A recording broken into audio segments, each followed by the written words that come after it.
Civil e depois o doutoramento na área da educação, na Universidade Federal de Minas Gerais.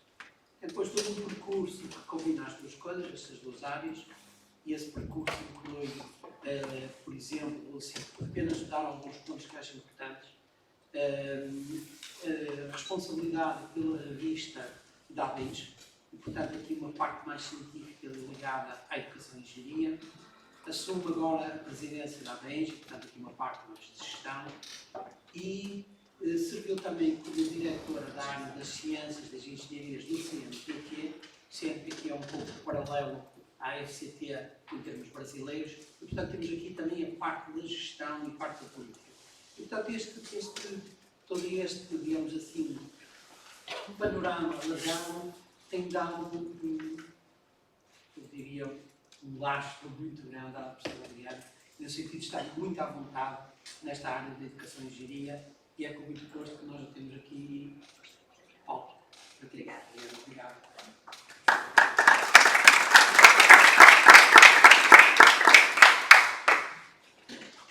Bom dia a todos e todas. É um prazer estar aqui com vocês. Eu encontro vários colegas que são abengianos e combengianos de coração, que sempre estiveram no Brasil no nosso evento, que é sempre em setembro. O Gustavo, acho que tem mais de 10 anos que frequenta. O Rui, para mim, que encontrei aqui. A Isabel, a gente online, já fizemos interações. Mas é bom que assim, a proximidade que tem o Brasil e Portugal, com toda a nossa história, então, muito confortável de estar aqui. E sempre é muito prazeroso. Primeiramente, eu coloquei para divulgar nosso evento de setembro, que é 18 a 20 de setembro, no Brasil, que é o maior congresso de educação e engenharia. Ele já é 50 anos que nós fazemos esse congresso. A ABENS é mais antiga, na verdade, o congresso é de 51 anos, porque fizemos o primeiro congresso, 50 anos atrás, ele é anual, e no ano seguinte se fundou a ABENS. Então, a ABENS esse ano faz 50 anos e o COBENS faz 51 anos. Então, gostaria de apresentar vocês o convite do Brasil. Aqui falando um pouquinho, só me apresentando, né, eu sou a Adriana Tonini, eu sou presidente hoje da Associação da Educação e Engenharia, primeira presidente mulher depois de 50 anos. Nós chegamos, eu estava brincando com os colegas, que já tem as mulheres que mandam em casa, quando chegar no Brasil vai ter eu lá na ABENS para mandar também. Eu sou vice-presidente da Sociedade Mineira dos Engenheiros, porque no Brasil nós somos 27 estados, e todos os estados têm ou chama clube de engenharia ou uma sociedade de engenharia. Então, em Minas Gerais, onde eu moro, em Belo Horizonte, nós temos a Sociedade Mineira dos Engenheiros, e aí eu sou vice-presidente da área de Ciência e Tecnologia. Sou membro de uma comissão assessora, que eu vou falar um pouquinho, que é CAPES, que é CNPq no Brasil, quando se estrutura a pós-graduação e as pesquisas. Então, eu estou como assessora da presidente também, que ela convidou algumas pessoas do Brasil para assessorar os programas de pós-graduação. Avaliador institucional, nós temos o Instituto Nacional de Pesquisas, que faz a avaliação institucional do Ministério da Educação, tanto dos cursos de engenharia quanto das instituições. Então, a gente passa 3 dias visitando a instituição e avaliando toda a infraestrutura, currículo, corpo docente, corpo discente, corpo técnico.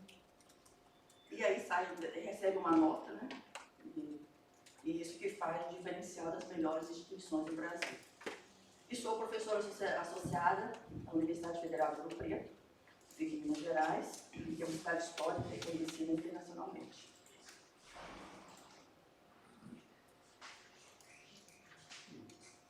Bem, primeiro eu trouxe porque eu vou falar um pouco do ensino de engenharia no Brasil, que foi o que o André pediu para eu falar, e um pouquinho também da pós-graduação.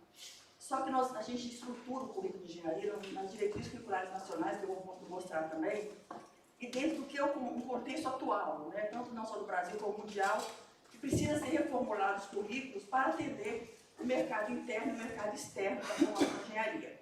Então, nós temos grandes desafios mundiais que nos levam a reformular as diretrizes curriculares, por exemplo, população, aumento da população, mobilidade da população, a questão da água, a questão dos alimentos, da energia, saúde, meio ambiente, biodiversidade, conflitos, mudanças climáticas, sustentabilidade, bem-estar da humanidade. Que são problemas, não é só do Brasil, são problemas mundiais. E isso que faz, assim, o engenheiro, o que ele faz? Ele atende às demandas da sociedade. Então, todas essas questões perpassam também na formação de engenharia. Como se estrutura a formação no Brasil? Nós temos, então, a educação infantil, que é até os 7 anos, Depois o ensino fundamental, que vai do 7 a 14, que é mais ou menos igual estilo aqui de vocês. E o ensino médio, em torno de 14 a 18 anos, são 3 anos de formação, 14, 15 anos até os 18. E aí o jovem ele entra então na universidade, e de 18 a 23, com a formação de 5 anos, como a engenharia do Brasil, ela é diferente daqui. São realmente 5 anos, depois que faz o mestrado 2 anos, e depois o doutorado mais 4. Então, que eu sei que aqui são 3 anos, já com mestrado que completa os 5. No Brasil já é só 5 anos de graduação, bastante intensa, porque pelas diretrizes, pelo normativo de 2007, na resolução normativa do Ministério da Educação, que um curso de engenharia tem que ter no mínimo 3.600 horas. Normalmente, os currículos são estruturados em torno de 4.000, 4.500 horas, 4.200, 3.800, 3.600, acaba ficando um pouco, por tanta coisa que se quer colocar dentro do currículo, achando que aquele menino, coitado, ele tem que aprender em 5 anos, o mundo inteiro de uma vez. E após a formação, a gente tem uma educação continuada, que é o mestrado, doutorado, especialização, aperfeiçoamento, curso de extensão, que aí cada um vai seguir a sua trilha, conforme onde vai atuar no mercado de trabalho na área acadêmica. Então, a graduação seria nesse período. Bem, acho que vocês entenderam o tamanho do Brasil, né? Vocês sabem, 200 milhões de habitantes, é tão pequeno. Nós temos só de curso no Brasil, são 5.354 cursos de engenharia no Brasil. Sendo que nas instituições públicas é 1.405 cursos e nas instituições privadas 3.939. Tanto presencial quanto à distância. Nós temos vários cursos de EAD, tá? A maioria, assim, quando é presencial, assim, 4.941 cursos presenciais, e EAD nós já temos 403 cursos de engenharia EAD. Nós estamos num momento agora meio conturbado no Brasil, dessa discussão dentro do CONFEA, que é a Confederação Nacional de Engenharia e Agronomia, que é onde também, todos os 27 estados, nós temos os conselhos regionais, porque o jovem, quando se forma de engenheiro, ele tem que se registrar, se ele for atuar profissionalmente, ele tem que se registrar no CREA, esses conselhos regionais. Ele paga anualmente uma taxa, que não é pequena, e para cada também atividade que ele for fazer, ele tem que pagar uma FT para poder exercer, e se acontecer qualquer problema, ele perde de poder atuar como engenheiro no país. Então, aí está tendo essa discussão no CONFEA, nos CREA, eles não estão muito a favor desses cursos EAD de engenharia. Então, eles querem um modelo mais híbrido, não totalmente EAD, mas nós temos cursos totalmente EAD. A USP mesmo tem um engenharia de produção, que tem o conceito máximo, inclusive na avaliação, que ele é todo EAD. A Unicamp também tem, o Cefet do Rio também tem, de engenharia de produção. Mas a EAD nas públicas são só 8 cursos e nas privadas 395 cursos. Com relação às instituições no Brasil, são 1.360 instituições de engenharia, tá? Isso em todo o Brasil, nas 5 regiões, nos 27 estados, sendo 12% então de pública e 88% de privada. Só se quiser interagir e perguntar, não tem problema, tá? A gente vai estar perguntando e vai conversando. Bem, então, para se estruturar um curso de engenharia, o governo, através do Ministério da Educação, do Conselho Nacional de Educação, que é responsável pelas diretrizes circulares de todos os cursos de graduação, todos, é obrigatório seguir essa diretriz. A diretriz ela dá um vínculo, né? Porque ela não é fechada, mas ela trilha um caminho para a instituição implementar o seu curso. E quando ela é avaliada, o curso é avaliado, segue-se também as diretrizes, se foi implementado esse curso, atendendo às diretrizes curriculares nacionais. Então, as diretrizes curriculares nacionais, que as DCNs, que a gente fala, no curso de engenharia, sendo que a ABEND, ela é protagonista na elaboração das diretrizes curriculares, porque a ABEND, ela é a única associação no Brasil que representa as escolas de engenharia. Então, ela tem um protagonismo muito grande no CONFEA, nos CREAs, no Conselho Nacional de Educação. Então, a gente elabora as diretrizes, né, somos responsáveis, e depois é aprovado no Conselho Nacional de Educação. Então, nós tínhamos em 76 a Resolução 48, com enfoque totalmente tecnicista, já vinha distribuir todos os currículos mínimos, o que era os cálculos 1, 2, 3, 4, física 1, 2, 3, 4, mecânica, tudo em cada caixinha, como que é estruturado. Aí nós tivemos o advento da Lei das Diretrizes e Bases Nacionais para toda a educação brasileira, que acabou com os currículos mínimos. E não acabava com esses currículos mínimos, todos os cursos não só de engenharia, todos os cursos superiores do Brasil tiveram, então, que refazer suas diretrizes curriculares. Então, na década de 2000, até 2004, então os cursos passaram por essa reformulação. E na nossa saiu em 2002, Então, nós passamos a ter uma flexibilização curricular, era obrigatório um projeto político-pedagógico dos cursos de engenharia, o estágio supervisionado, ele trazia o estágio supervisionado colocando 160 horas no mínimo de estágio para o aluno, que hoje ainda é nessa mesma carga horária, trazendo atividades complementares, que vai mais ao encontro do que a professora anterior colocou, da ética, são as atividades extracurriculares, como se fossem. Perfil do egresso, que perfil se pretende formar na engenharia, habilidades e competências desses egressos, para que eles possam atuar no mercado de trabalho. E também divididos em conteúdos básicos, profissionalizantes específicos. Então, os básicos seria mais a matemática e a física, normalmente os 2 primeiros anos, até por mais que tenha as diretrizes mais aberta, flexível, ainda se estrutura os currículos com a matemática e a física, os cálculos, as mecânicas e as físicas dos 2 primeiros anos das engenharias.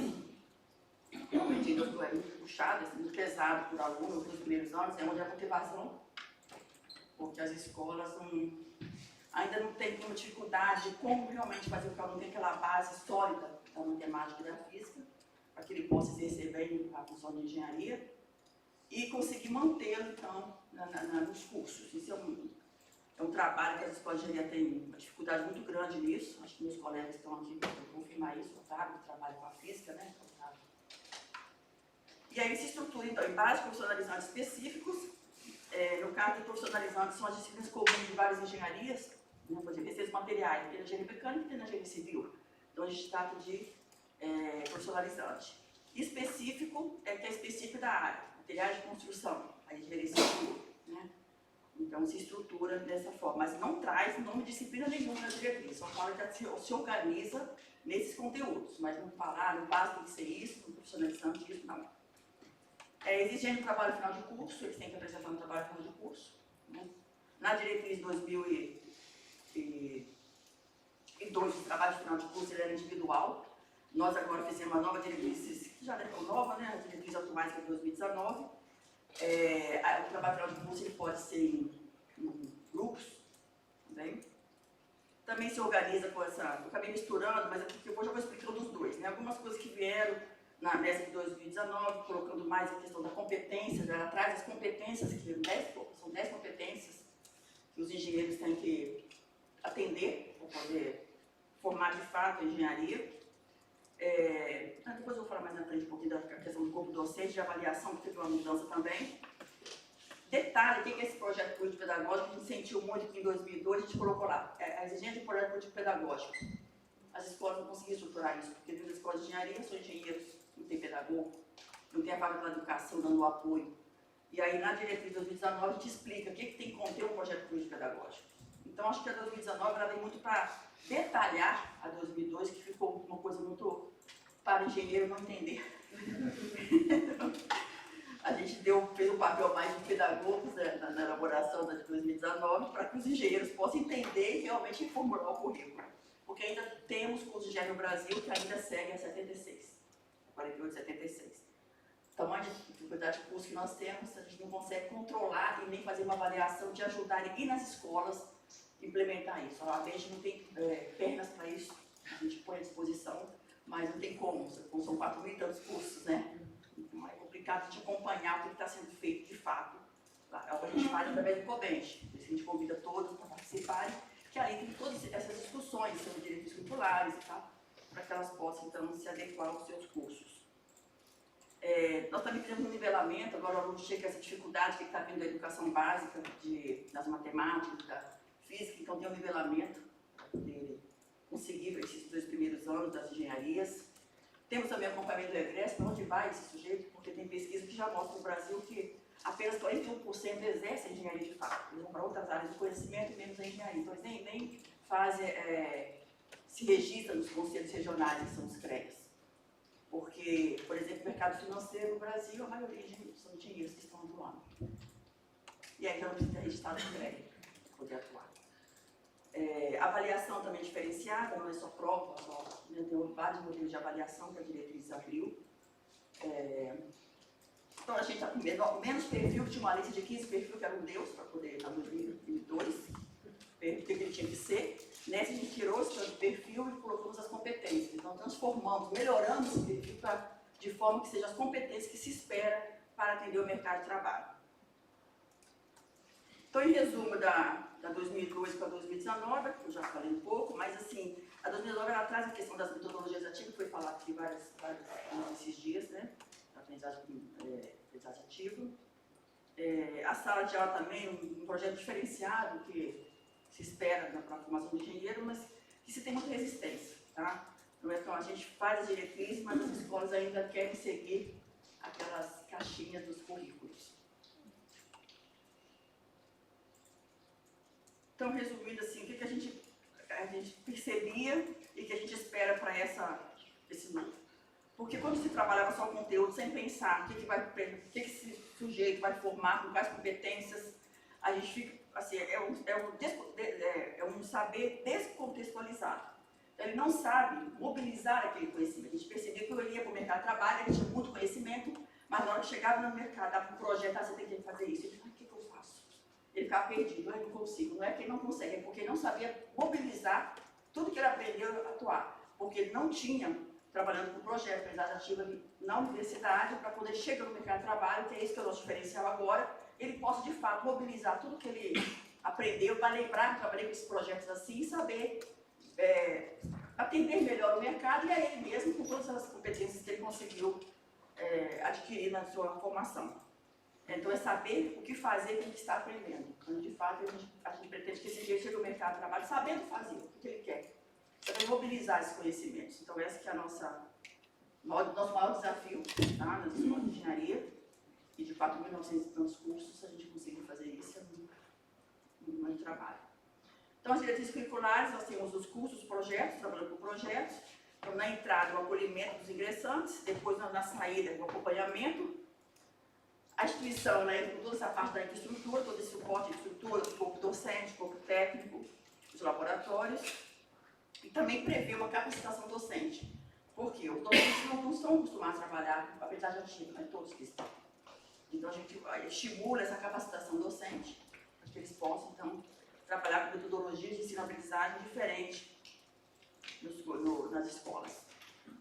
Aí aqui eu vou fazer um pouquinho de currículo, porque as pessoas têm confundido muito quando se fala currículo por competência, achando que é assim, o currículo é competência para concreto armado. Não é isso. A competência, na realidade, ela é uma consequência, né, do conteúdo em si. Não é o conteúdo, é uma consequência. Então, continua sendo um programa de atividades dos professores e dos alunos para que eles alcancem certos objetivos educativos. Então, se vai estruturar por disciplinas, conteúdo ou trilha, porque fica essa ideia que não, agora não existe mais as caixinhas, não existe mais os períodos. Não é isso. O que a gente quer melhorar é os processos, metodologias de ensino-aprendizagem. Essas que têm que mudar. Se a instituição se estrutura lá os 10 períodos, como os 5 anos são 10 períodos, 2 por ano, não tem problema. Agora, o que interessa para nós, como a BEND, é o que está sendo feito de metodologias para que esse menino saia diferenciado no mercado de trabalho, atendendo as diretrizes. Certo, Andreata? Certo, Otávio? Pelo currículo que o ensino se realiza, como transmissão de alguma coisa, ao mesmo tempo que se configura como programa de formação. Então, desse programa de formação, que é aquela questão das metodologias de ensino-aprendizagem. O currículo de engenharia nunca vai deixar de ter uma formação tecnicista também, porque como que o sujeito vai sair de uma engenharia civil sem saber calcular uma ponte? Então, ele tem que ter uma formação tecnicista, porém, aliada a essa formação tecnicista, uma formação generalista, humanística, crítica, social, que aí nós fizemos no Brasil em segundo semestre de 2019, o MEC, o Ministério da Educação, ele colocou que todos os cursos de graduação tinham que ter 10% da carga horária para extensão. E extensão no Brasil se entende que é a extensão além dos muros da universidade para a sociedade. A engenharia quase morreu, porque foram 360 horas de extensão, não pode fazer isso, vai comer todo o nosso currículo, que não sei o quê. Foi uma confusão total, porque tem que é obrigatório, né? Então todos os currículos se estruturaram para essa extensão. Mas como nós sabemos ser criativos como engenheiros, criamos e conseguimos. Então, o que a gente acabou, assim, que eu vi vários currículos, várias universidades que eu visitei, que eu avaliei, dentro das próprias disciplinas, então, porque a gente fala que o tripé é ensino, pesquisa e extensão. E na universidade o ensino é muito consolidado, a pesquisa também, a pós-graduação, e a extensão será perdida. a extensão era, assim, era como se fosse o primo pobre da engenharia, dos cursos. Ninguém quer fazer extensão, a extensão não dá visibilidade nenhuma. Por isso se colocou essa obrigatoriedade e, de fato, mostrar para a sociedade qual que é o papel da universidade. Então, aí o que a engenharia fez? Se reinventou, se recriou, e dentro das próprias disciplinas coloca a carga horária de extensão, mas no próprio conteúdo. Então, se aquele conteúdo, como que ele pode ir para fora da universidade, como que ele pode estar atendendo a sociedade, para que os engenheiros possam ter um compromisso de atender as demandas da sociedade, que é o papel do engenheiro. Então, agora, dentro do próprio currículo, com essa extensão, deu muito trabalho, quando falei para as escolas de engenharia perceberem isso, não queriam aceitar, de ter 360 horas para isso, mas depois conseguiram fazer, na de vocês, dentro do currículo também, né, Otávio? Colocaram, né? Dentro das disciplinas, né? A maioria se organizou assim, porque a gente pensava que eles iam criar assim, disciplinas de extensão, que a gente não queria isso, disciplina de extensão. O que ia fazer ali, né? Era, de fato, mostrar a extensão dentro dos conteúdos. E ficou bem interessante, ficou muito interessante. E a gente pensa, então, um currículo que mescla o saber científico e tecnológico com as áreas de humanos sociais. Então, a humanos sociais era muito presente nas engenharias hoje. Assim, a gente espera que sim, a gente não dá para controlar os 4.900 e tantos cursos, mas as maiores que a gente acompanha, elas conseguem fazer essa mescla das humanos sociais com as engenharias. Então, o currículo que a gente fala, currículo de competência, que na realidade não é currículo por competência, é desenvolver competências. Então, tem o objetivo de promover o encontro de formação e emprego, redefinição do sentido dos conteúdos de ensino de modo a atribuir o sentido prático aos saberes escolares. Currículo por competência parte de situações concretas e das competências requeridas para as soluções, então, da teoria para a prática, né? Aí eu falei o saber entre o puro e o aplicado, o teórico e o prático, entre o geral e o técnico. Então, essa integração do saber e o saber fazer. E aí requer uma análise dos processos de trabalho para o qual se pretende formar. Então, o que se pretende formar? Então, tem que se analisar o trabalho que ele vai depois exercer no mundo do trabalho, no mercado de trabalho. No Brasil, a gente usa duas denominações, né? Na área de educação, a gente usa mundo do trabalho, e na área mais técnica do mercado de trabalho. No trabalho, a gente pensa assim, não tem emprego pronto. Ele pode ser empreendedor, ele pode fazer N outras atividades. A gente fala, o mundo do trabalho está ali aberto para ele. E o mercado de trabalho é aquele que vai realmente só ser um empregador, um empregado de uma empresa, por exemplo. Então, esse currículo é elaborado por vários objetivos de ensino-aprendizagem, então são novas metodologias de ensino-aprendizagem. Então, ele vem com uma carta de intenções que expressa todos os conteúdos e as formas como ele vai desenvolver para que, de fato, ele consiga adquirir essas competências. E assim, o uso de competência é uma consequência, tenho falado isso muito, porque me assustou bastante em algumas faculdades menores que eu fui, que eles falavam, competência, professora, é o que eu tenho que escrever? É competência de programar, competência de pontes? Não tem nada disso, o conteúdo é o mesmo. O que eu quero entender é que metodologias que vocês estão utilizando para ensinar, né? De ensino-aprendizagem. Então, na verdade, o desenvolvimento de competência é uma consequência e não o conteúdo em si de formação. O conteúdo tem que estar lá. Agora, como que ele é abordado esse conteúdo? Isso que é o diferencial. Tá? Então, eu trouxe algumas competências que estão um pouco nas diretrizes, tá? Do saber agir, saber mobilizar recursos, saber comunicar, saber aprender, saber se engajar e comprometer, saber assumir responsabilidades, ter visão estratégica. Eu não vou ler tudo, depois eu posso deixar essa apresentação, sem problema nenhum. Tá? Isso aqui, eu orientei um aluno de mestrado e ele foi trabalhar com as competências requeridas no mercado de trabalho. Ele trabalhou com 3 empresas e aí ele entrevistou vários engenheiros, gestores e operacionais e foi entender competências que as empresas exigiam deles. E aí também pesquisou o que eram competências de formação, essa competência a escola te dava essa formação, ou aqui no trabalho você teve que aprender, mobilizar uma competência nova na sua formação.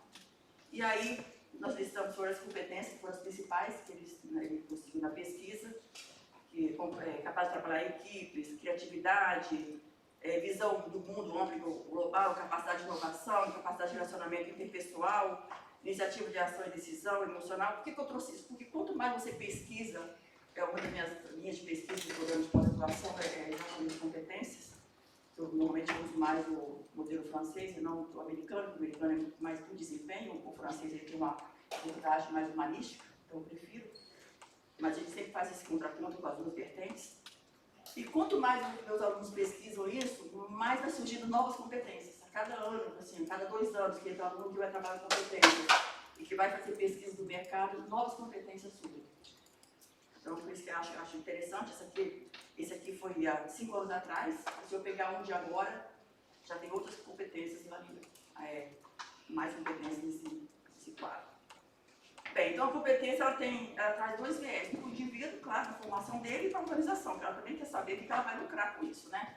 Então, essa competência de saber agir, saber mobilizar, saber transferir, saber aprender, engajar, visão estratégica sobre responsabilidades, vai agregar um valor, no caso do indivíduo, conhecimentos, habilidades, atitudes e valores sociais. No caso da organização, ela deve estar preocupada com o econômico, mas ela precisa desse outro lado, desse indivíduo que saiba mobilizar todas essas competências. De acordo com o Fórum Econômico Mundial, então, essas competências 2015 e 2020, isso aqui é só para mostrar assim, que elas vão mudando, quer dizer, algumas saem da lista, se você pegar, tem 2 que saíram, inteligência emocional, tinha em 2015, não tinha em 2015, entrou, inteligência emocional, e flexibilidade cognitiva. E saíram 2, que é a tomada de decisão, peraí, deixa eu olhar. Me ajuda a achar aqui, que eu não estou conseguindo chegar. Mas tem 2 saíram aí, estavam na de 2015, e elas mudam, o mais interessante é você ver que elas mudam de posição. Por exemplo, pensamento crítico era 4 em 2015. Já em 2020 ela foi para 2. Qualidade sai. Qualidade saiu. Saber ouvir saiu também. Saber ouvir, saber ouvir. Controle de qualidade. A criatividade estava em 10º, passou para, é melhor para chegar, o 3º. Né? Então essas coisas vão mudando. Agora vamos sair de novo daqui 5 anos. Isso aí talvez já muitas saíram, e aí, conforme a demanda do mundo do trabalho, é que vai determinando quais são as competências-chave para o mundo. Então, de fato, as competências resumem-se em o que fazer com os conhecimentos. Saber fazer, saber pensar, saber atitudinal, né? Então, são várias, são as habilidades técnicas, aplicar conhecimentos, saber pensar, tomar decisões, saber atitudinal, trabalhar em equipe, comunicar, lidar com as diferenças de cultura, de pensamentos. Não vou ler como eu falei, que eu deixo a apresentação para vocês. Então, de fato, o que a gente precisa? Formar profissionais efetivamente para o mercado de trabalho, mas contribuir para a formação integral do ser humano. Integral, a gente fala, não é só a formação tecnicista, mas integralista, humanística. Formar profissionais com moral, ética e crítica, todo o que a professora falou. Fomentar a criatividade e o empreendedorismo e oferecer formação técnica de alta qualidade. Em resumo, o que a gente precisa é conseguir essas 5 caixinhas que a gente consiga, de fato, nas cursos de engenharia atender. E aí a gente tem os desafios profissionais. Praticamente não muda, que é essas questões, que perfil de formação atual, né, no atual contexto, que tipo de profissional se quer formar, são perguntas de fato, né? Considerando o mercado, o mundo do trabalho ou a área acadêmica, porque alguns vão para a área acadêmica, no meu caso, ou vários outros professores. E aí, como articular o Estado, a escola e a empresa? Como é que faz essa articulação? Então, essas questões elas estão sempre sendo pensadas e construídas, elas estão presentes nas diretrizes curriculares, estão presentes em todos os debates no Brasil sobre a formação profissional. E aí tem vários desafios que a gente sabe que esse sujeito ele precisa, né, na formação dele. E, principalmente, enfrentar desafios, uma competência técnica, competência gerencial, flexível, adaptável, responsável, porque vai se mudando as linguagens de programação, então ele tem que ser flexível, essas mudanças, responsável, criativo, crítico, ético, saber falar vários idiomas, e capacidade para solucionar problemas, trabalhar em equipe, tomar decisões, se comunicar, pensar no meio ambiente, na estabilidade, ou seja, a gente é quase um Deus, né? Muita coisa para pensar, para fazer, acho que é por isso que eu não fui para a área acadêmica, é muita coisa. Como atuar nos cursos de engenharia? Então, o que a gente propõe, como atuar, né, lá no Brasil? Metodologias práticas e cursos didáticos pedagógicos atualizados, autonomia do professor e do aluno, aprendizagem ativa, por não falar desses dias aqui, modelo de aprendizagem mais participativo, mais atrativo para os alunos, porque nós temos alunos da geração da informação, né, das TICs, que é diferente da nossa geração. Os alunos, a gente lia muito, a gente buscava conhecimento, eles querem muito rápido, eles vão lá no Google, querem só aprender, eles não querem se aprofundar. Então, a gente tem que ter metodologias que, de fato, tragam esses alunos para pensar e tornar atrativo o conhecimento. A formação deve acompanhar de políticas, né? A gente busca isso, essa política, tanto nos projetos pedagógicos, quanto na conectar o processo de ensino-aprendizagem, que são as metodologias, e multidisciplinaridade das abordagens. Está muito rápido, pessoal? Tranquilo? Formação profissional, com propostas práticas, teoria e prática, que eu já comentei, programas de estágio, favorecer o comportamento empreendedor, de como formular problemas, criar, solucionar. Então, tudo voltado para a inovação. Incubadoras de empresas, que normalmente os cursos hoje, as engenharias do Brasil, elas têm essas incubadoras de empresas. Os cursos mais de linha, as grandes universidades têm. Projetos de extensão aplicada às demandas.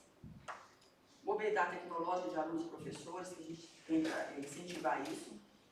Desenvolvimento de pesquisas, visitas técnicas, docentes e discentes em estudo de pesquisa, universidades e empresas, que é o que eu falei quando a gente faz a parceria, a EGSPE, essa mobilidade dos alunos.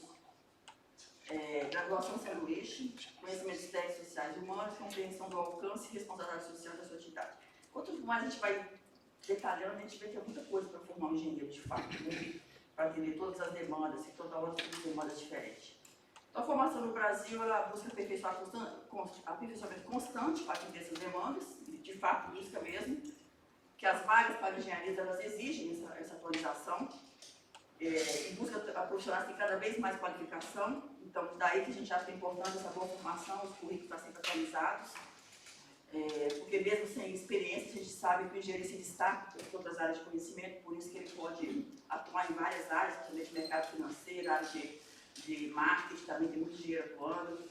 Eu costumo falar com meus alunos, para eles esquecerem que vai formar engenharia civil, vai trabalhar numa obra, vai formar engenharia mecânica, vai estar lá no chão de uma fábrica de automóvel.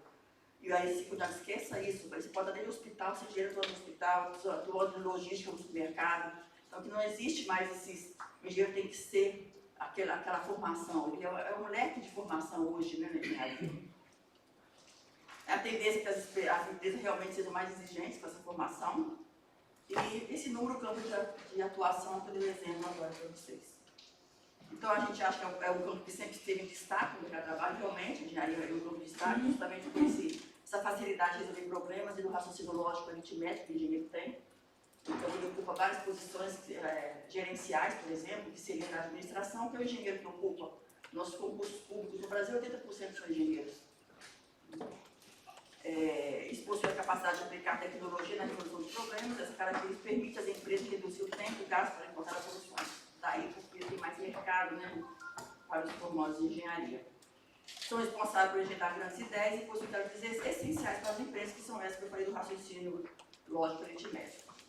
Agora, para tornar isso possível, para atender, considerando o mundo, o mercado de trabalho e a área acadêmica, a gente tem que priorizar a educação, é isso que a gente tenta fazer no Brasil, um país grande como o Brasil, valorizar as áreas de formação, fiscalizar os cursos, é muito importante, principalmente agora com a chegada forte dos cursos de engenharia EAD. Nós vamos ter que traçar uma estratégia para acompanhar a qualidade desses cursos. Uma formação atual, que eu venho falando aqui nessa apresentação, e um incentivo na educação básica, porque a gente vê que não tem incentivo na educação básica para os alunos irem para as engenharias. Então, a gente está perdendo um pouco de alunos, principalmente as mulheres, foi uma outra área de pesquisa que tem mulheres nas engenharias, porque se faz muitas ações no Brasil, se fez no passado, a estimular as meninas para essas áreas tecnológicas, as áreas de STEM, mas só que pegar as meninas do ensino médio. No ensino médio, quando você pega a menina com 17 anos, já no terceiro ano, no segundo ano do ensino médio, você fala, você gosta de engenharia, fala assim, detesta matemática. O cara já não gosta de matemática, difícil, só ouve a primeira frase que ela fala. Então, a gente, quando tive o CNPq, eu implementei uma chamada pública, que era Meninas nas Engenharias, Ciências Exatas e Computação, e eu coloquei a partir do ensino fundamental, que é a partir da saída da educação infantil, então são meninas com 10, 11 anos, porque ali sim ela vai começar a ter contato com todas as ciências e não vai pensar assim, não gosto de matemática, né? Ela pode ajudar, ver que a matemática é uma ciência como outra qualquer. E foi um sucesso essa chamada pública, nós tivemos 800 projetos, pelo recurso que a gente tinha, aprovamos 78, mas ele foi desenhado que ele se multiplicava, então o recurso público era conforme o número de escolas da educação básica, a maior escola, 5 escolas, o recurso é maior, o recurso menor é uma escola. Então, claro que a maioria dos professores e pesquisadores escolheram 5 escolas, Então a gente acabou entrando com 78 projetos em 400 escolas, basicamente. E a gente criou um núcleo na escola, então eles tinham que trabalhar com kits de alguma coisa que chamasse a atenção das meninas, kits de Lego, arduino, robótica, de química, fazer sabonete, onde a química é aplicada, fazer shampoo.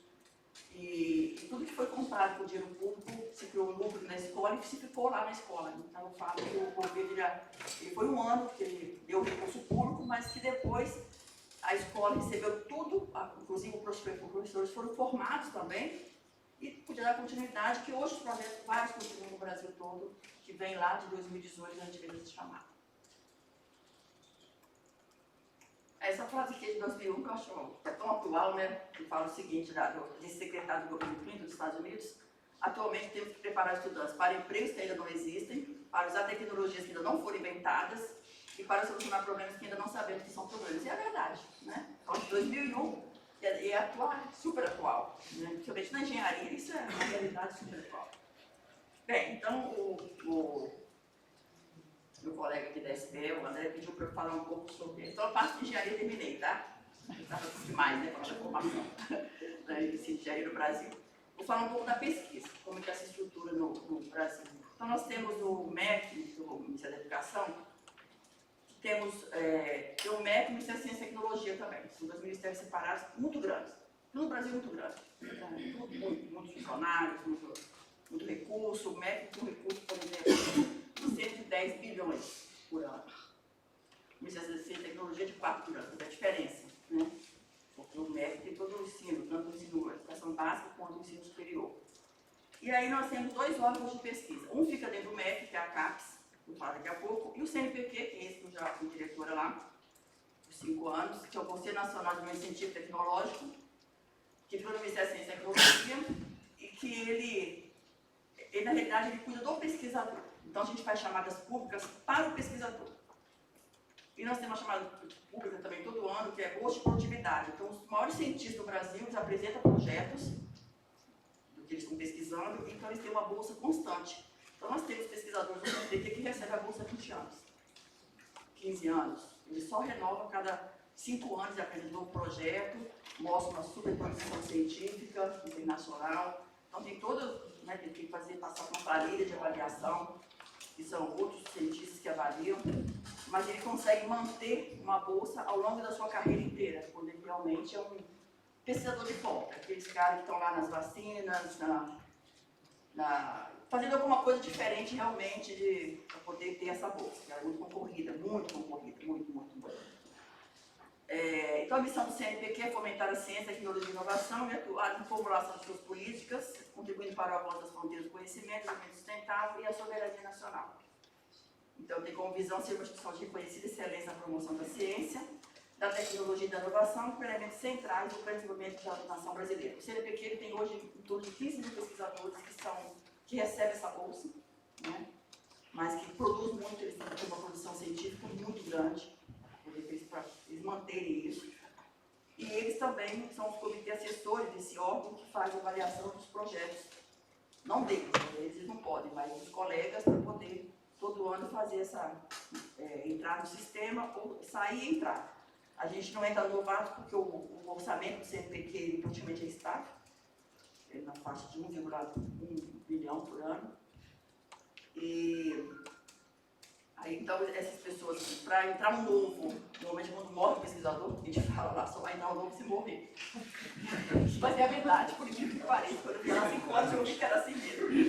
Aí, quando morreu o pesquisador lá, quando eu estava velho, aí ele transformava, porque a bolsa é PQ1 e PQ2, PQ1A, BCD, PQ2A, BCD. E a bolsa, a PQ2, ela corresponde o valor a uma PQ1, é duas. Então, quando morria um PQ1A, nós vamos abrir 2 vagas de PQ2. Mas é verdade, eu falo sério. Então, a gente tem que fazer essa proposta para o Conselho Deliberativo que morreu um pesquisador, que pena, mas nós vamos então transformar em 2 bolsas para entrar no sistema 2.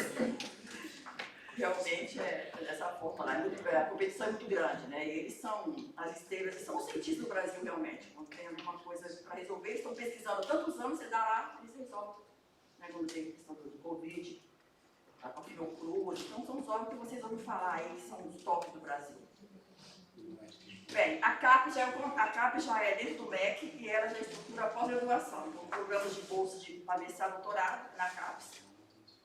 Faz algumas chamadas, o André me mostrou que já teve aqui chamadas da CAPES com a FCT, chamada pública, mas normalmente para estruturar a pós-graduação instituto 6, mestrado e doutorado, também tem toda uma avaliação e tal, dos pesquisadores, e aí para os programas das instituições não recebem, conforme o conceito, tudo é avaliado por conceito no Brasil, se é um programa conceito 7, que é o máximo, que são pouquíssimos no Brasil, não deve ter nem 10, eles recebem maior quantidade de bolsa para o programa de pós-doutorado e mestrado para os seus alunos. Então assim vai, o conceito vai de 3 a 7.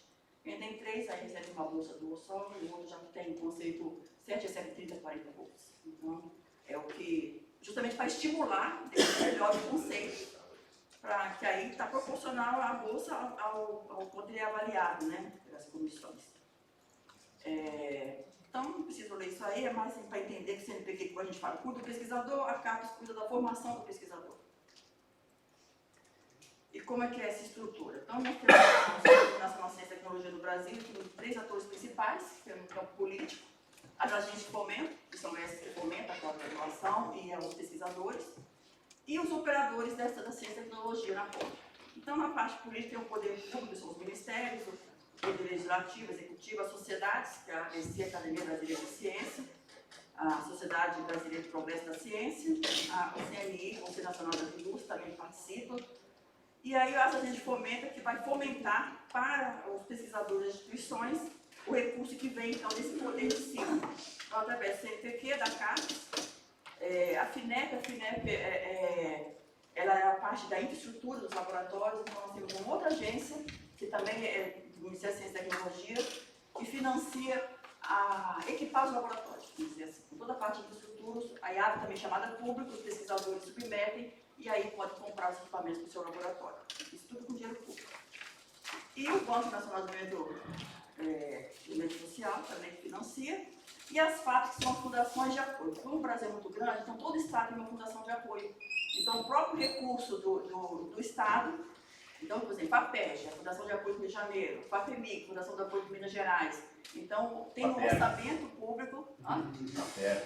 FAPERGS, que é lá do Sul. Então, o próprio Estado também faz chamadas públicas para os pesquisadores. É como se fosse um CNPq pequenininho nos estados. O compromisso é muito grande, então tem que ter também do Estado. Então, no orçamento do 1%, por exemplo, do orçamento do Estado, eles aplicam na pesquisa. 1, 2, 3%, depende de cada Estado tem um percentual. Conforme o governador diz, a música até tira, né? A lei diz 1,5%. Na sua, mas não está cumprindo. Não cumpre, né? Porque aí depende do governador e tal, todas as políticas, né? Enfim, aí depois essas agências estão, vamos dizer assim, essas agências de fomento têm um dinheiro. Aí vai para onde esse dinheiro? Para as universidades, institutos de pesquisas, institutos federais, estaduais, ciência e tecnologia. Porque não só as universidades concorrem no Brasil, mas para a Embrapa também, tem pesquisadores sendo pequeno na Embrapa. Então, assim, tem as agências também que elas concorrem para esses recursos públicos. Os institutos, as instituições de ciência e tecnologia, por exemplo, o INPE, o INPA, que é Instituto de Pesquisas Especiais, Instituto de Pesquisa Matemática Pura e Aplicada, todos eles também concorrem. São 20 institutos no Brasil. Os parques tecnológicos também concorrem nessas agências de fomento, para receber recurso. Bem, é uma briga de força que todo mundo tem um recurso. Então, fica todo mundo lá, os pesquisadores, os institutos, todo mundo querendo receber recursos para suas pesquisas. Mas o bom é que vem os melhores. A competição é até boa. Aí, como que é feito no CNPq e CAPES, como se faz a operacionalidade desse recurso? Então, o recurso, como eu falei, ele vem do Ministério, do MEC, daqueles agentes maiores lá, dos legislativo e executivo. Então, quem recebe o recurso é o Ministério da Ciência e Tecnologia e o Ministério da Educação. Nós temos também um Fundo Nacional de Ciência e Tecnologia, que é um recurso também, ele ficou 4 anos bloqueado, mas agora liberaram, então é um recurso até grande. E aí coloca para CAPES, CNPq, para poder fazer chamadas públicas, e parceiros públicos, às vezes algumas empresas também investem, bem menor, mas também nós temos. Aí chega esse recurso na CAPES CNPq, nós abrimos calendários, as datas das chamadas públicas, e também de projetos especiais, de alguns, por exemplo, uma emenda parlamentar lá do Congresso, do senador, ele quer fazer um projeto, aí ele também envia dinheiro para essas agências e a gente seleciona um pesquisador para ter lá. Isso é muito raro, né? Claro que a gente quer gastar com isso. Mas às vezes tem alguns malucos que aparecem lá, que quer dar dinheiro para o pesquisador e falam, nossa, vamos ter dinheiro. Em geral, ambulância, escola, né? Mas de vez em quando tem uns lá mais inteligentes, principalmente com 500 deputados, não sei. Aí tem professores no meio, então quando tem esses mais inteligentes, eles querem investir o recurso para os colegas também nas universidades. Bem, o Brasil, em termos de produção do conhecimento, hoje está em 14º lugar no mundo, ele é muito bom, justamente porque como a gente incentiva o CNPq, a gente dá recurso para os pesquisadores, para ele ter uma produção científica muito alta, e também nos programas de pós-graduação que recebem as bolsas, então a produção de conhecimento no Brasil é muito alta. Você vê que nós estamos em 14º lugar, estamos muito bem. Em compensação, na área de, depois eu volto na de inovação, nós estamos péssimos, estamos já atualizados aqui, depois que eu não atualizei, mas nós estamos na 64ª posição, voltamos a de 2013, na inovação nós temos muito a fazer ainda. Tá? E aqui a questão do dispêndio. Tá? Nós só perdemos para 2 países, por que é isso? O tanto que o governo investe no pesquisa e desenvolvimento. Então, a maioria dos nossos recursos são públicos, justamente porque eu mostrei que das agências de fomento, todas as FAPs, no CNPq e CAPES, então isso são recursos públicos, no FINEP. Então, 61% vem de recurso público e o restante, então, vem os 39% seria de empresa. Perdemos para o México, porque o México é 72% de recursos públicos. Isso é ruim, né? O certo seria igual aos Estados Unidos, que é apenas 26% que é de recursos, o resto tudo vem de empresa. Então, nós perdemos para o México, que é 72%, e a Rússia também 69%. Gente, para um bocadinho, se já o tempo para colocar questões. Isso aqui era só rapidinho, já é a última, tá? Para mostrar as mulheres, as pesquisas das mulheres na engenharia no mundo, que quis trazer, Portugal e o Brasil são melhores, tá? Vocês são melhores que a gente. No Japão, mulheres são 10%. Então, só dá para mostrar para isso que nós caminhamos juntos em Brasil e Portugal, então estamos felizes, somos irmãos. Então, era isso, gente. Isso aí. Muito obrigada.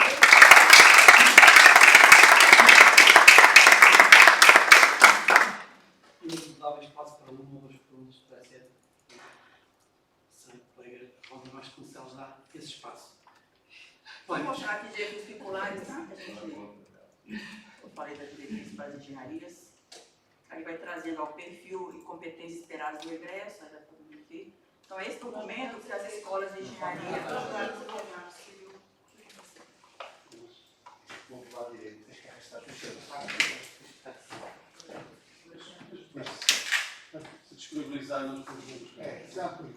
Adriana, posso só colocar uma questão? Relativamente ao nós aí o posicionamento do Brasil, nos diversos Estados, há diferenças entre Estados. Eu sei que há certeza, conhecendo os Estados Unidos, não há de certeza diferenças no Estado a nível de educação. Onde é que se nota a maior envolvência da engenharia no Estado? Qual é que o Estado, se eu disser assim, no Brasil, portanto, comparando o Brasil com a Europa, com vários países, como é que define A aí? região sudeste, sul, onde se destaca mais. O nordeste também tem várias pessoas muito boas, claro, são menores números que o sudeste, principalmente, depois o sul. Não soube depois da educação. Porque o Brasil se estrutura em 5 regiões: norte, nordeste, sul, sudeste e centro-oeste. O nordeste é a floresta amazônica, o norte é a floresta amazônica inteira. Então, nós temos poucas universidades lá, mas as federais, as públicas, têm em todos os estados. Tá? Nós, tem... enquanto no Estado Minho, temos 2 projetos. O Boito fez um, eu fiz outro com o doutoramento. Tivemos um doutoramento, que é o doutoramento da Universidade do Minho, mas foi dado no Paraná. Portanto, nós íamos no sul. O financiamento, portanto, os alunos, nós estivemos lá a dar as aulas, fomos lá a dar as aulas e depois eles fizeram um projeto e nós acompanhamos, eles fizeram aqui em Portugal. No caso do, estava a falar foi o caso do Estrado, que eles tinham cá finalizado também uma parte, e se calhar se o projeto é interessante, de alguma maneira, Tivemos aqueles fundos financiados também dos institutos federais, para os alunos virem para Portugal fazer o seu doutoramento em áreas que lá ainda não eram muito desenvolvidas e nós aqui já estávamos mais desenvolvidos. Por exemplo, na engenharia têxtil não há lá doutoramento nenhum no Brasil em engenharia têxtil. O nosso foi o primeiro doutoramento que apareceu em engenharia têxtil no Brasil, um país tão grande e com tanta engenharia têxtil. Os cursos praticamente fechados, né? A gente não tem mais Não tem, demanda para isso. Agora, o Brasil ele tem uma vantagem porque as instituições públicas elas estão em todos os estados, as federais, e elas são centros de pesquisa. Então, os pesquisadores são das universidades públicas. Então, acaba que tem muita parceria. Por exemplo, a Universidade Federal do Amazonas, que é lá no meio da Floresta Amazônica, né? Na capital lá, ela tem várias parcerias com o Sudeste e Sul, então há uma interação muito grande. Aí tem as parcerias mesmo dentro do Brasil. Muitas, muitas. Porque os projetos, inclusive o governo estimula isso. Quando a gente faz chamada pública, por exemplo, CNPq, é em rede. Nós temos Institutos Nacionais de Ciência e Tecnologia, são 102 no Brasil todo e tem que ser em rede. Então tem que ser assim, Sudeste com o Norte, com o Nordeste, com o Sul. A gente não aceitava projetos que não fossem em rede. E eles são um projeto de 20 anos, que são os institutos, justamente para desenvolver todas as regiões. Mas é claro que o Sudeste tem todo um desenvolvimento maior, né, do que... Mas a tendência está crescendo bastante. O Nordeste já foi muito mais apagado do que ele é hoje. Né? Tem grandes montadoras lá, a Giga, por exemplo. Então, tem um porto digital, né, toda essa parte digital lá do Nordeste. Pernambuco. Também tem muito petróleo, não é? Da Petróleo. Petrolífera também está. Então a gente não fala assim, tem regiões que estão muito pouco desenvolvidas. O norte é porque já é mais complicado mesmo, até a acessibilidade, né? Você vê que nós temos o norte, tem tanto de rios, tem comunidades para alunos que é comunidade ribeirinha, tem que ir de barco. O norte pensa um bocadinho também que é mais para turismo, também. Se calhar podia-se fazer uma ocupação em turismo, uma coisa importante, porque o Brasil é tão grande e com tanta diversidade. Mas eu acho que assim, o Brasil está muito bem com as suas universidades públicas, os institutos, nós temos não só as universidades, mas os institutos federais, e muitas privadas também excelentes, como a do Otávio, a Mauá, a Mackenzie, temos várias aí grandes, né? E tem umas estaduais também, porque a USP não é federal, é estadual, e que é uma potência de São Paulo, né? Ela está aí nas pesquisas do mundo todo, bem destacada. Eu também quero que Foi muito. só mais um isso. E a ver mais com o modelo de formação, se existe tendência, conversas, não sei, evolução para mudar um pouco a estrutura curricular. Que é uma coisa que nós vamos notando nos últimos 5 anos, muitas horas de prática. Estou de 4 horas. 4 horas.